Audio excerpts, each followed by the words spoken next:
Hey guys, welcome back to Marsh Forever. My name is Tiana, and in today's video we are actually going to be doing a video all about homeschooling. So if you're new here, I am a homeschooling mom of two and a housewife, and I have been homeschooling for a year, almost a year now. And I'm super excited to share my journey. I get tons of questions over on short form content because I do sometimes make shorts about homeschooling, and so I'm excited to share all the things that I do and what's working, and prayerfully I can help someone along the way. So I was an educator for almost 10 years. I spent 5 years at DC Charter School, one of the best charter schools in DC. I taught pre-K 4 and kindergarten there, and I really enjoyed my experience. That's where I really learned how to teach. My first year after college, I was a resident teacher, and I had the pleasure to be trained by a veteran teacher. She's been teaching for, I think, probably close to 30 years at this point, probably 25, 30 years at this point. But she was amazing, and she really helped me learn how to be a teacher because I had majored in business admin and I was thinking about going into accounting, but I just figured that was a big girl job and it was gonna be boring. And so I decided to go into education. And so after I left DC Charter, I ended up going to DCPS because their hours were shorter, and I had just had a little Eric, and I knew that I was not about to be working those DC Charter School hours with a small baby. And so I went to DCPS for 3 years, and there I taught STEM. I did upper elementary, so 3 through 5. Then I did 2 through 5, and I also did pre-K 3 through 5. And STEM is just science, technology, engineering, and math. So I taught robotics, I taught coding, we learned how to type, we did science experiments. We did a lot in that class for the time that we had. And so I'm just so excited because I feel like I have so much knowledge to share with my kids when they get to the appropriate age or stage. So little Eric was enrolled in school in pre-K 3. Yeah, when he turned 3. He was 3 and a half at the time.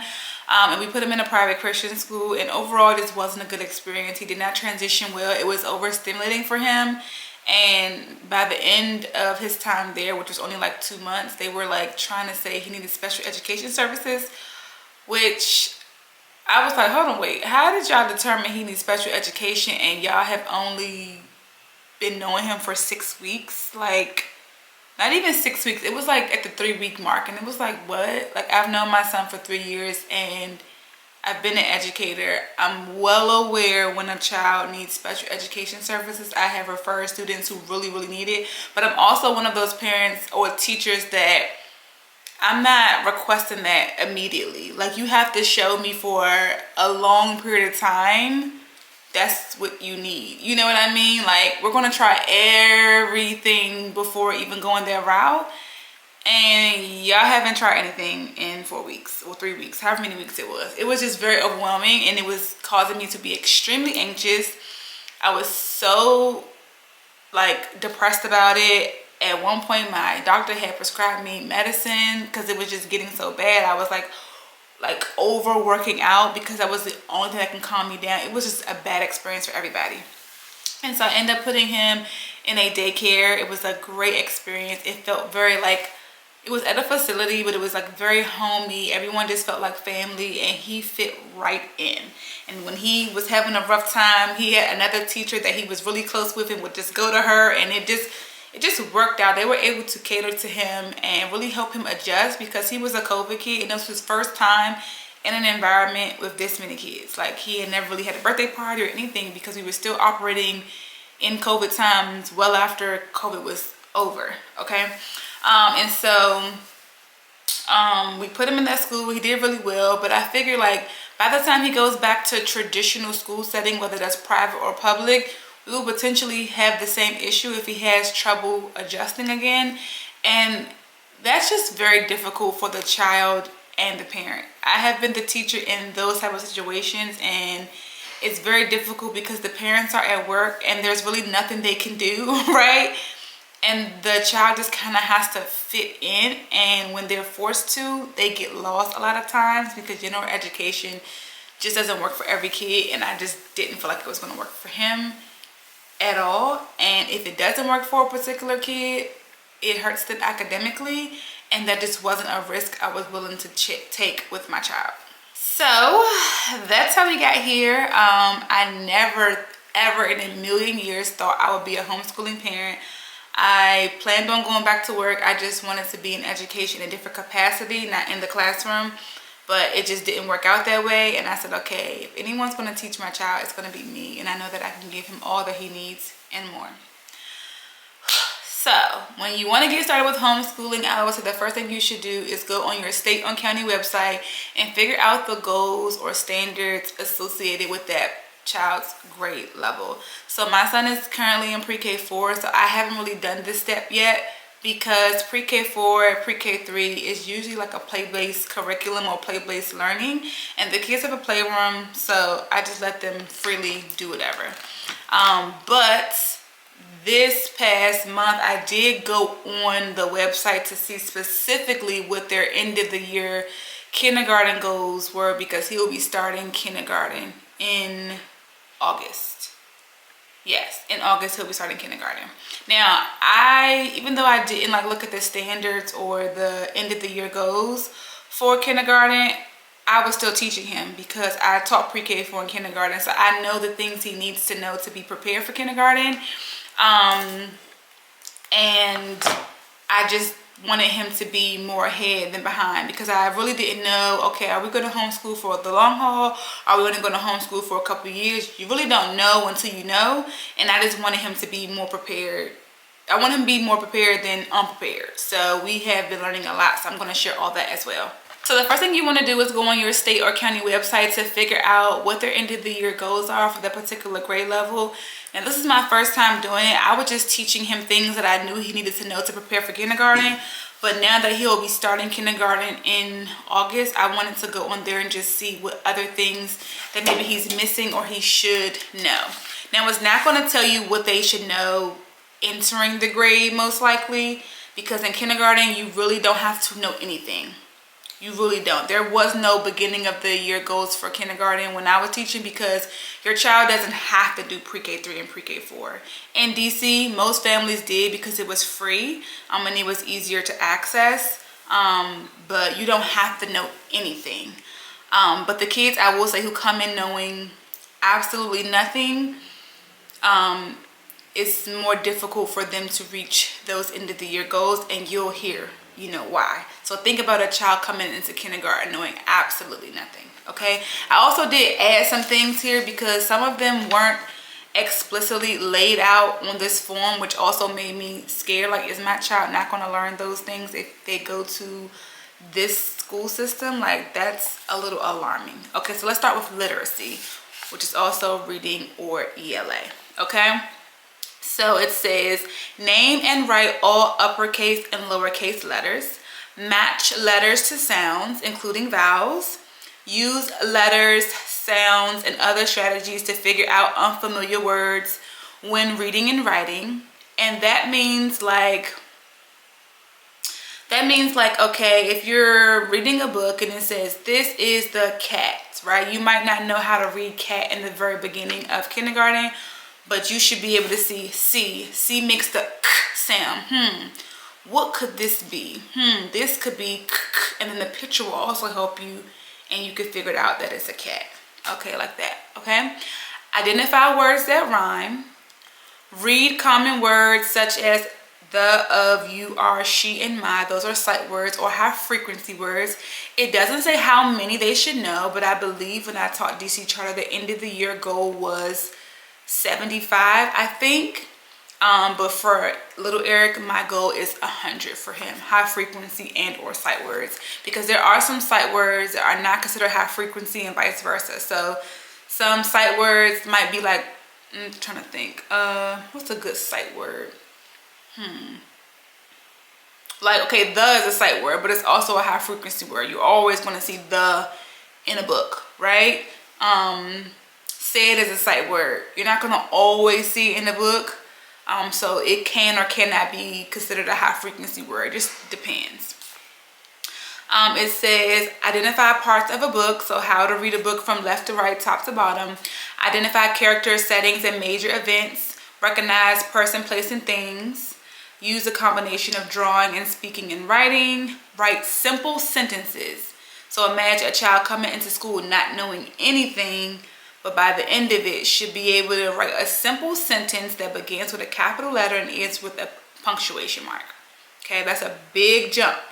Learn and use new words and easily express thoughts, feelings, and ideas. Okay, and a few things that was not on here that's still important, especially for kindergarten, is knowing how to write your first and last name. That was nowhere on there, but that is imperative. Some kids come to kindergarten and really do not even know what their name looks like.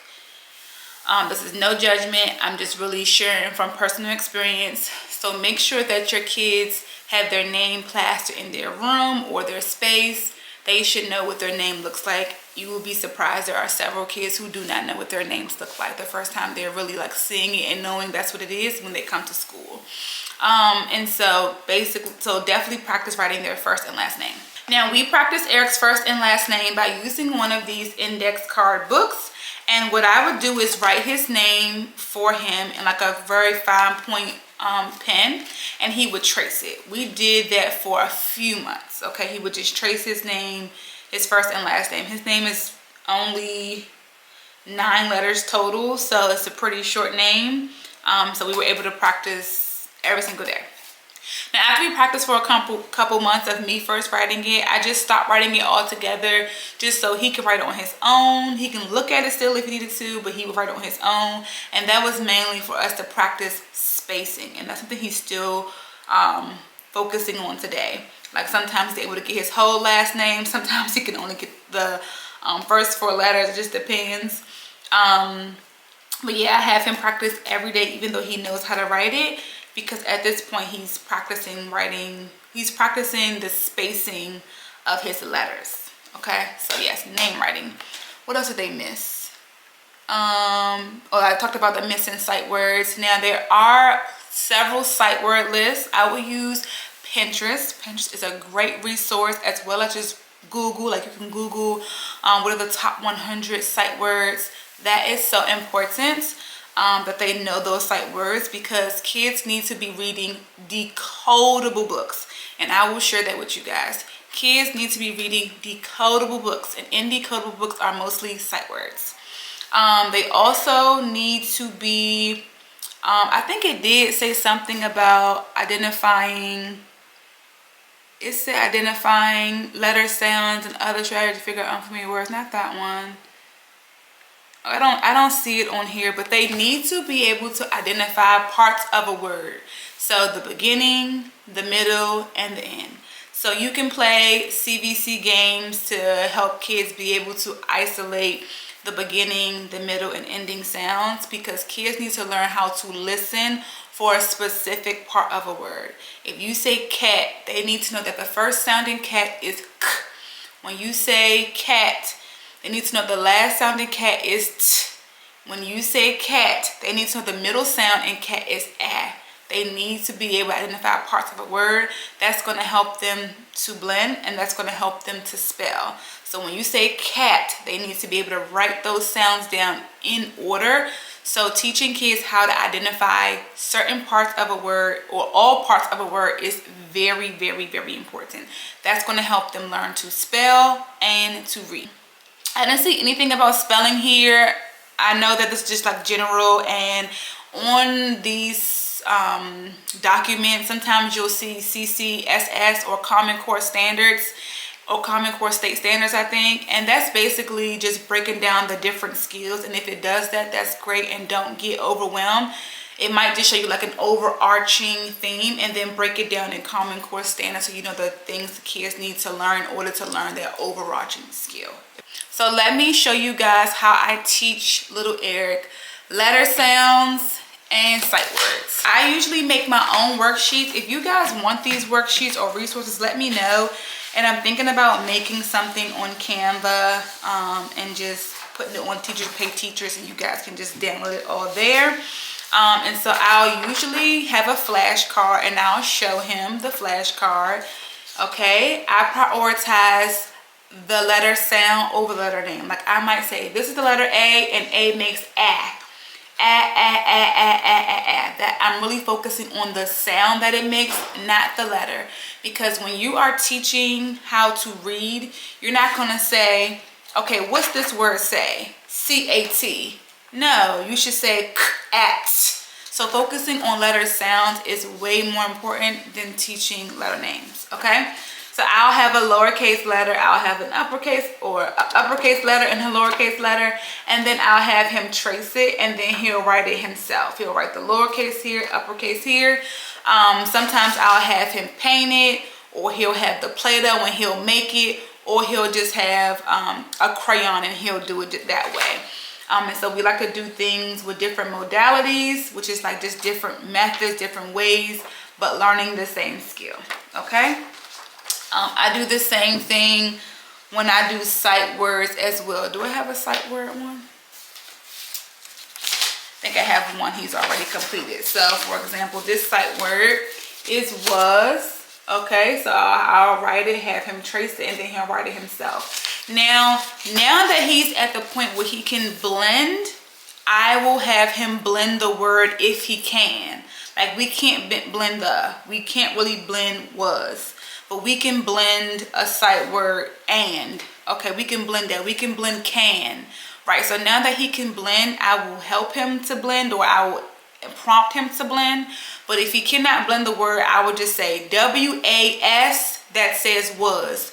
You say the letters W-A-S. W-A-S says was, okay? I do have a flashcard that I'll show first. Then I'll show this.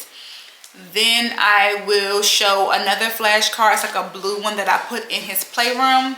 And then we'll also read a book that I've already picked out that has this word in there, because it's also important not to just teach words in isolation. You have to teach words in a way where you show them amongst other words. So even if you just wrote a bunch of words on this page because you didn't have a book, you should just have a bunch of words on the page and then have your child find was, maybe circle was, highlight was, so they can see was amongst other words. A lot of times kids will know words in isolation, but then you give them a page to read and they're like overstimulated with all the different words.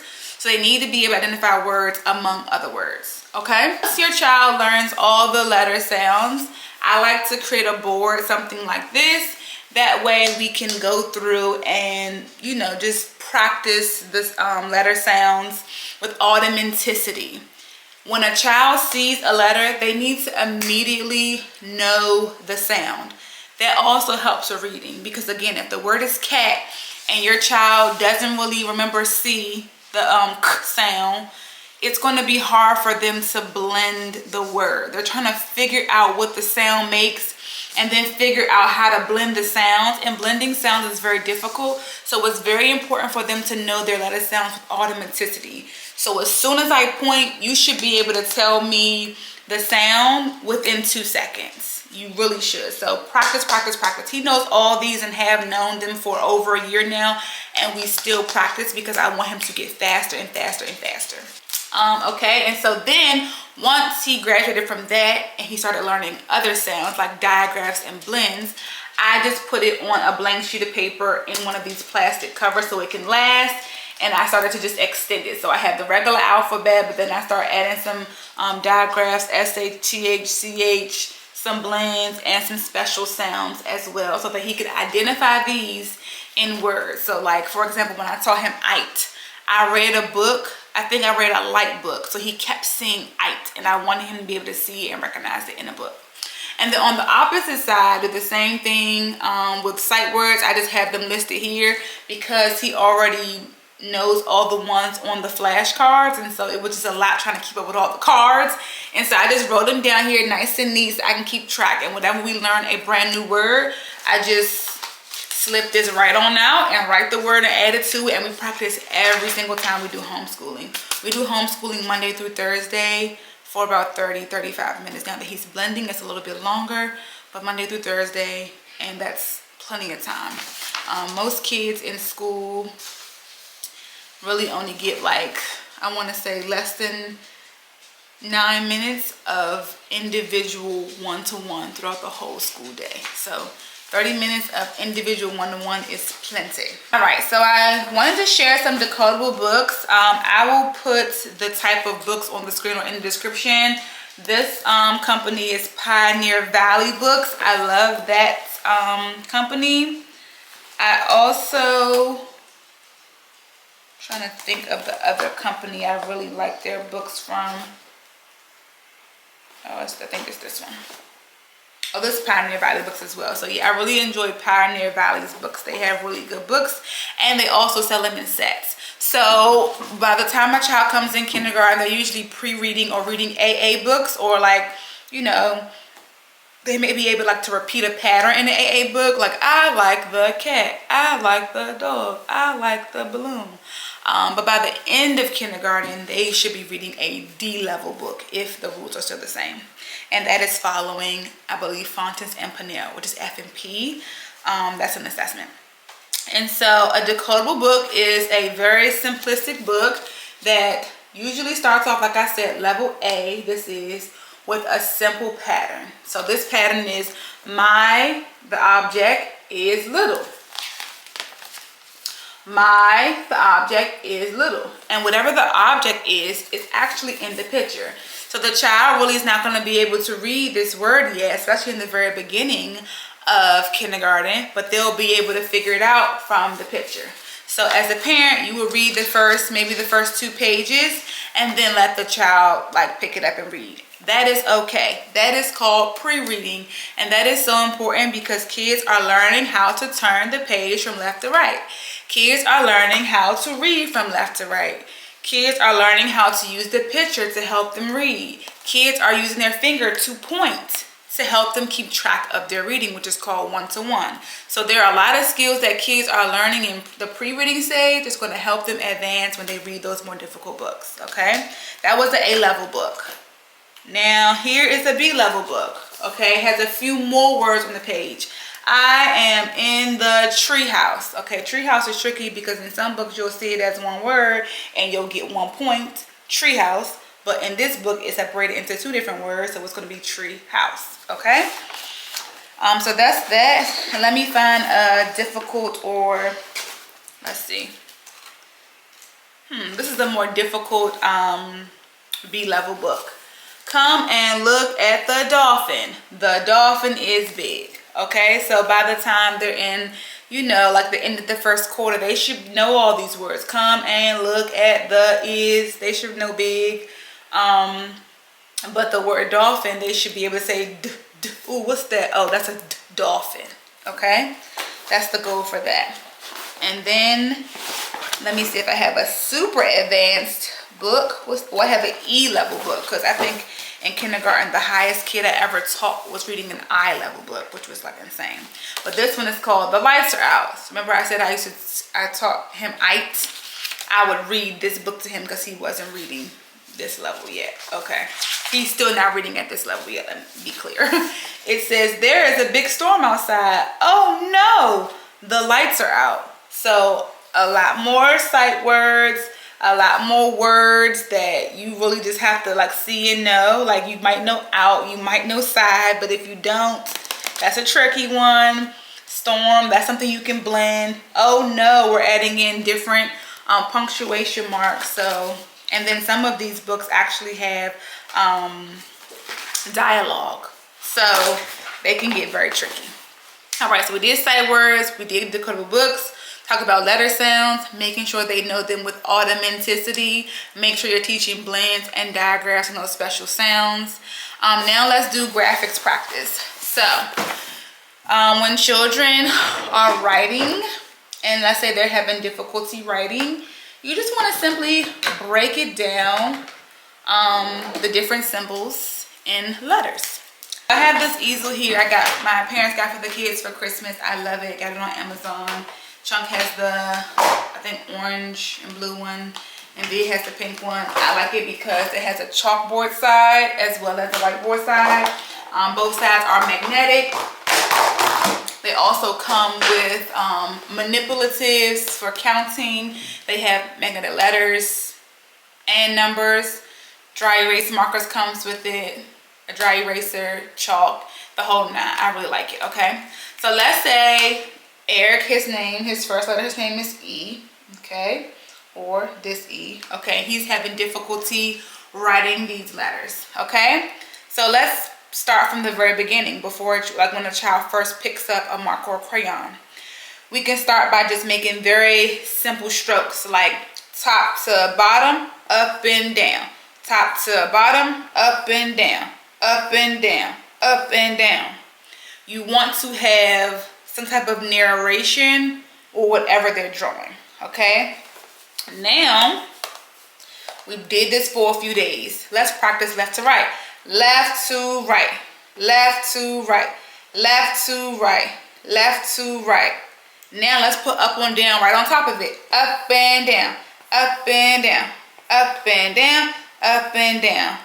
It doesn't look like it right now, but we're teaching kids how to write E, how to write F, how to write T, right? Because we need those same strokes for an F, up and down, left to right, left to right. Need that same stroke for a T, left to right, up and down. So doing those basic strokes helps, okay? Some other things we do is zigzag, so side to side, side to side, side to side, side to side, side to side. That helps us, of course, make Z. All right? Or we can do side to side or squiggles or like a snake. Like a snake, like a snake, like a snake. And this helps us make the number 2, the letter S. Okay? The last one I'll show you guys is around and close, a circle. Around and close, around and close, around and close, around and close.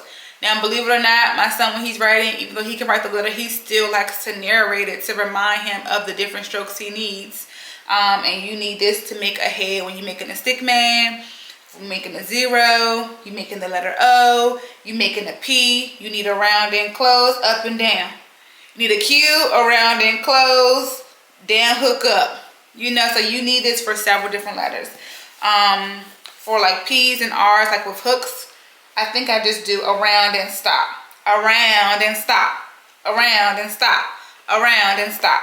Okay, so you want to practice those different strokes to help them to be able to form full letters and numbers. And then last but not least, well, probably not the last thing, but the last thing I can actually remember is storybooks. It's so important to read those larger storybooks for your kids because that's going to help them with identifying characters and emotions, learning parts of the books and settings. You can do those things with the smaller books, but when you're reading storybooks to your kids, you are also modeling fluency. So I even tell my husband this, before you read a book to a child for the first time, you should read it by yourself. Because if you're reading and making all these stuttering and mistakes, you're not modeling good reading behaviors. You want to read books with fluency, with expression, so kids can fully understand what they are listening to. Okay, just like a movie. In the movie, you don't really hear a bunch of stuttering unless it's a part of the scene. They're saying their lines with fluency, with conviction, with expression, and that is what draws people in to continue watching a particular movie.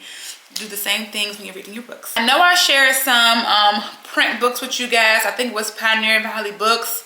I highly recommend those. Again, they come in sets, so you might be able to get one set of books and it's A through D or A through F. So as your child reads more and grows as a reader, you can see them advance to different levels. Now, I love this resource, which is Reading A to Z. I used it as a teacher and I highly recommend this, especially if you don't want to buy a bunch of books, because you do have the ability to print these out. It does have I think a 7-day or maybe even a 30-day, I think it's a 7-day like trial, so you can like see and play around with it. But I went ahead and did the yearly subscription. I believe it was $130, which I think is worth it because it goes all the way to level Z. So from AA all the way to Z. Now I will say the levels on here are a bit harder. So a B in like one of these Pioneer Valley books is not the same B on here. So your child might be reading A longer, but reading A on here, they could pick up a B in Pioneer Valley and breeze right through it, okay? And so let's say the word of the week was. I can go into my search bar, and I'm sorry you're not gonna be able to see it, but Was pops up, so I'm gonna click was, and it shows me 429 books with the word was in it. Okay, now I can go on the side and click my grade level. So I'm gonna click kindergarten. This will now filter all the books that has was in it, right, at the kindergarten level. So this book is I Was With. So I can click on this book. It'll have flashcards. It'll make the book single-sided, projectable. You can make it in Spanish or whatever. And what I like to do is I like to just, read the book with him. So he was with a dog, and it has a picture to show to help them read it, okay? And then I was with my cat, right? And was is one of those words we learn much later, so they would potentially know all these words, but maybe not with, okay? Now on the side here, I have several icons, and I'm able to put stickers on the page. I can highlight, I can erase, do all types of things. So what I'll do is, depending on the difficulty of the book, if it's too difficult, I'll read it. And what I'll have him do is, after I finish reading, is find the word of the day. So he was with a dog. I was with my cat. Eric, can you now find the word was and highlight it? So we'll get the highlighter. He can pick whatever color he wants: blue, yellow, purple, green, red, orange, okay? And he can just simply highlight the word was, and that lets me know that amongst all these other words, he can find the word was. Okay, so I love this resource just because you can do so many things. Some of these books actually has like comprehension question at the end, which is so important. I didn't see that in the reading end of the year goals, but some kids, a lot of kids can read but have no comprehension skills, which on certain assessments like the FMP, a child can read the book and breeze through it, but if the child cannot successfully answer the comprehension questions, they will not be moved to the next level. So I would have so many kids who are stuck at the C or maybe even B level. They can read the book fine, but they can't comprehend it. So asking them comprehension questions after reading those short books is also very helpful. So they can make sure they understand what they read. And when the books get more difficult and kids have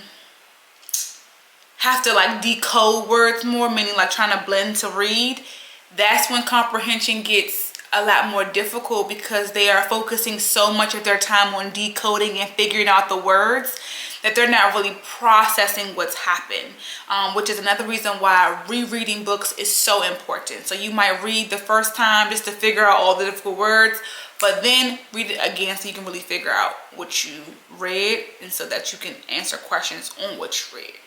Okay, that was a lot. I didn't expect this to be that long, but now we're going to jump into math. I'm not going to do science at all, because I mean science is a big thing, but I feel like I do that just with going outside and doing the normal thing. Like, it's nothing I need to stress out about, okay? And typically in schools, kids get science, like kids will only get STEM maybe once a week. So if you're doing something once a week, you good, okay? So for math, it says that kids need to be able to count to 100 by ones and tens, and I would say add 5. So they should be able to count by ones, skip count by 5s, and skip count by 10s. And if they're really good, by 2s as well, okay? They should be able to write numerals up to 20. Me personally, I would say if you're counting to 100, you should be able to write numbers up to 100. That's me personally. That's what Eric will be doing. Name written numerals and pair them with concrete objects. So seeing the word for and be able to pair it with 4 objects. Sort multiple groups by one attribute. So that means like all one color, all one type of vehicle. So a flying vehicle's over here versus, the car engine, or what do you call them? Like a vehicle you drive over here, or vehicles that go on the water over here. So just being able to categorize things by a specific attribute. Compare and describe 2 objects with measurable attributes, like saying longer or shorter, heavier or lighter. And then you should also be able to measure with a ruler and with other objects. So I know in kindergarten we would first start measuring with like a paper clip or a pencil before we graduated to rulers. And then fluently be able to add and subtract within 5, I would say within 10. And it says add and subtract up to 10 using objects, but I would say add and subtract fluently within 10 with or without objects. Okay. I also did not see on here, which was so important when I taught, is subitizing. That means seeing an amount and being able to say how many right away. Usually people subitize between 1 through 10. And for kindergarten, I would say they should be able to subitize from 1 through 5. So there is a resource that I love called ST Math. It's a free program. We used it at DC Charter. I think you used to have to pay for it, but once COVID hit, it's just been free since. It's a really good program. It has like a penguin, and it doesn't give any instructions. The kids have to just like see what the penguin is doing and then mimic the activity, and I love it. As a parent, let's say you're sitting down, you're doing something, and your child is doing that, you'll hear like a ding if they get it right, or like a burn if they get it wrong. So they can really do it independently, and you can know whether you need to like help if you keep hearing like that burn, wrong sound. But if you keep hearing the ding, you know that your child is progressing through the program successfully. So I love ST Math.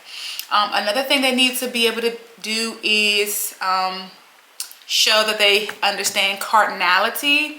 And that means they'll be able to count something and then say how many. So a lot of times kids will count 1, 2, 3, 4. How many was that? 2? Then did we say 1, 2, 3, 4? 4 fingers. They should count, say how many, and then the unit. So if you're counting balls, 1, 2, 3, 4, 4 balls. So that's super important. They should be able to also count when things are linear, so in a straight line, or if they're just placed on a board abstractly, so not in any particular order.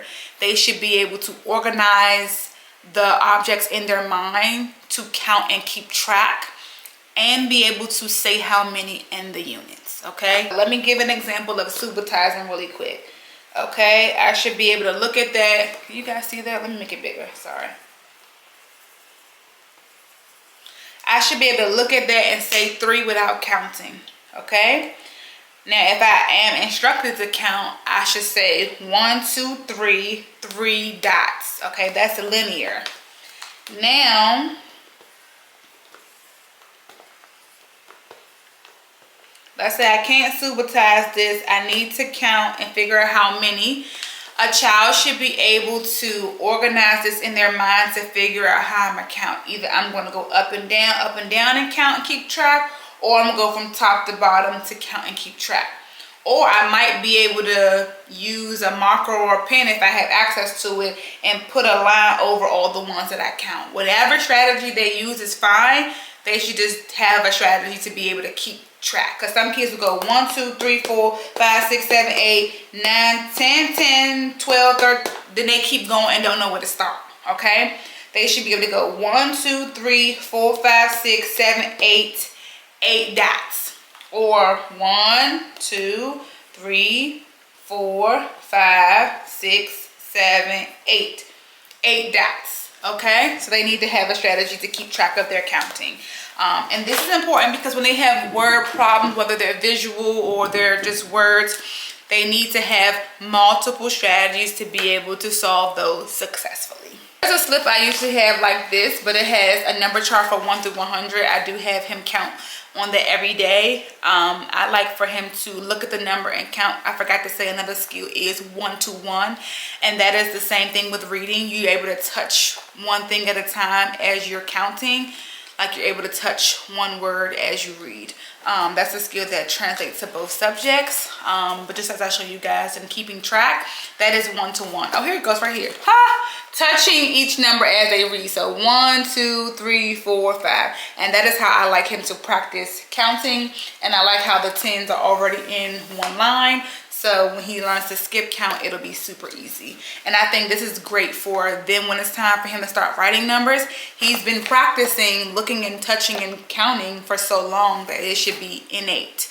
The same how I did with his name. Okay, a lot of things I like to teach rotely because I think it's just the easiest way. I know that we're in this bubble of conceptual learning, but I think teaching things rotely is just as important. Some things just have to be memorized, okay? What else? I am introducing 10 frames. These are really good. Once you learn that skill, supertizing, it will translate directly here. So seeing that there is, you know, 3, you should be able to look at it and say 3. And I'm helping him like build these and decompose these. That wasn't on there, but using 10 frames and number bonds are so important.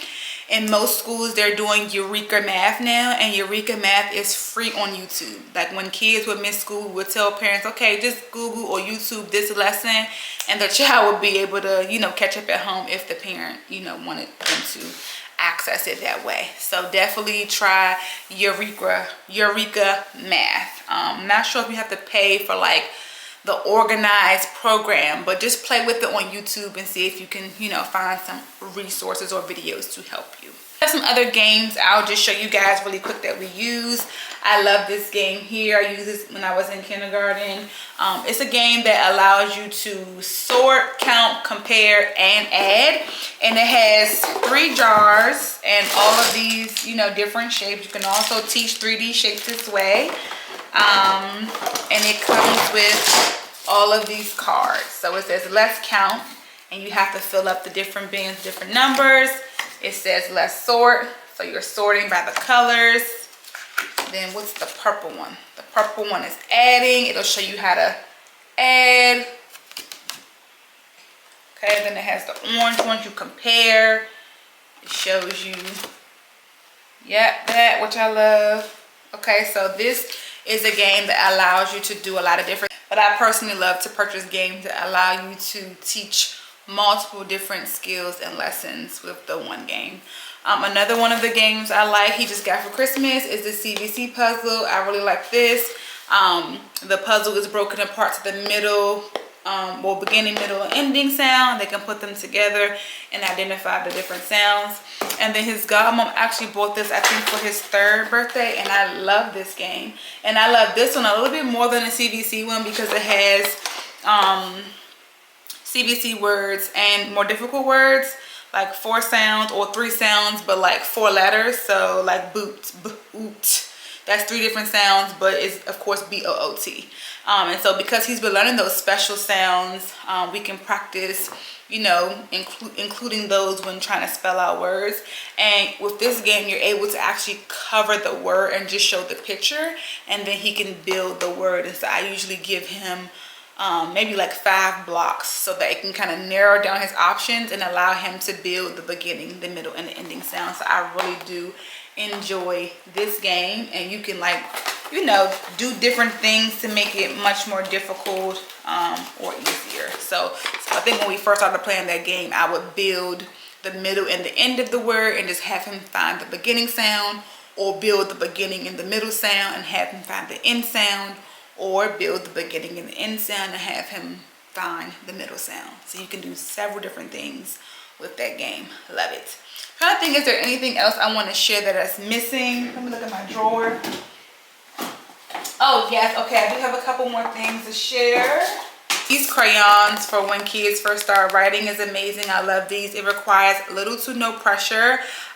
These are crayons, pastels, and watercolors all in one. We only ever use them as crayon, but it can be washed out very, very easily. They use plant dyes, and these are silky crayons. These are the only ones he's ever really used. They're perfect for Avia too. Now that she is just starting to write, you can, you know, adjust it upward. And he's had them for a long time, and they're still, you know, he's still thriving. So I highly recommend these, especially for your kids first start writing. And then I'm also including Bible stories. We're learning about the Bible in homeschool, and we learn that through art. And so we'll read a particular story and have a craft. So when we first started, we were doing making our world, and so he had an earth, and we drew and colored the land versus the water, and then we added animals to it when we learned about God filling the earth. Then we created the garden for Adam and Eve. Then we had created a good and a bad tree and put the good apples on one and the bad apples on the other. I think we skipped this one. This was a little violent for him, but we drew a boat and we put the animals that belong in the water and the ones on the boat and that helps with categorizing because you learn about aquatic animals versus land animals. What else did we do here? I think that's where we stopped here. Oh, we did the rainbow. So we colored in the rainbow and talked about what it means. So that is what we do for Bible stories. I really like that. And the way that I stay organized is I like to use these calendars. I'm going to show you. Here is one from April. I haven't filled in yet. But here's what it looks like. I got this plan from Canva.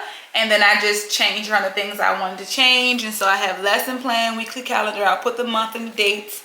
And then I did literacy, math, writing, and Bible. And so I'll put the sight words we're learning or the letter sound or the, whatever phoneme we're learning. And then I'll put whatever math skill. Sometimes it just says ST math going all the way across, and that's okay. And then writing as graphics practice. And so if he's struggling with any type of strokes, I'll put that stroke that I'm practicing with him there. And then for Bible, I'll put whatever art project. And usually we're doing one art project for the entire week.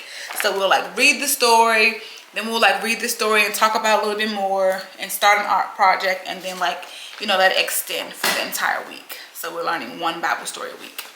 Thank you guys so much for watching this video. I hope you enjoyed it. I hope it was very helpful. If you have any questions, just let me know. Drop them down below and I'll be sure to answer whatever I can. But like I said, definitely start on your state website. Use Pinterest, use Google, use teacher pay teachers, or make the activities yourself. But I wish you guys all the best in your homeschooling journey, and I'll talk to you guys later. Bye.